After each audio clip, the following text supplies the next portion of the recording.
رزق حلال برکت، سکون اور کامیابی کی کنجی۔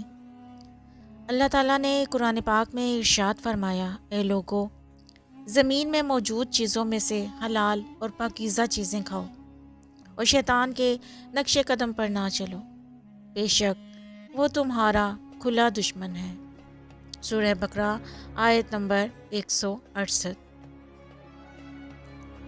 یہ آیت ہمیں دو بنیادی پیغام دیتی ہے: جو کھاؤ وہ حلال ہو اور جو کھاؤ وہ پاکیزہ ہو۔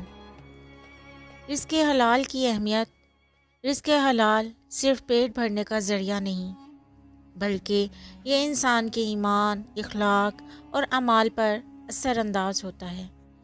حدیث پاک میں نبی کریم صلی اللہ علیہ وآلہ وسلم نے فرمایا ہے، وہ جسم جو حرام سے پرورش پائے، اس کے لیے جنت حرام ہے۔ اس کا مطلب یہ ہے کہ اگر انسان کا کھانا، کمانا یا خرچ کرنا حرام ذرائع سے ہو تو اس کا اثر صرف دنیا تک محدود نہیں رہتا، بلکہ آخرت پر بھی پڑتا ہے۔ رزق حلال کے ذرائع: رزق حلال حاصل کرنے کے لیے ضروری ہے کہ دھوکہ، جھوٹ، ملاوٹ اور سود سے بچا جائے، کسی کا حق نہ مارا جائے، امانت اور دیانت سے کاروبار کیا جائے، محنت اور جائز طریقوں سے روزی کمائی جائے۔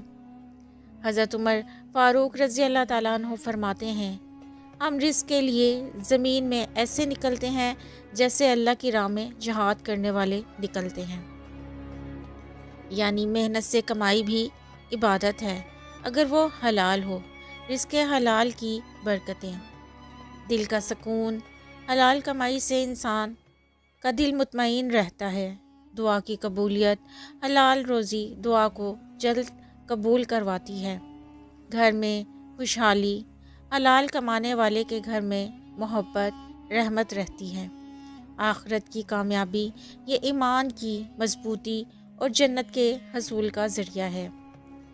حرام رزق کے نقصانات: دعا قبول نہیں ہوتی، دل میں بے سکونی اور گھبراہٹ رہتی ہے، خاندان میں نااتفاقی اور لڑائیاں بڑھتی ہیں، آخرت میں سخت عذاب کا سامنا ہوگا۔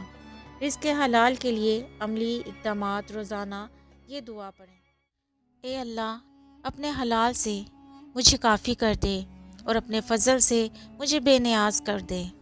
ہر لین دین میں نیت درست رکھیں، کمائی کا ایک حصہ صدقہ ضرور کریں تاکہ مال پاک ہو۔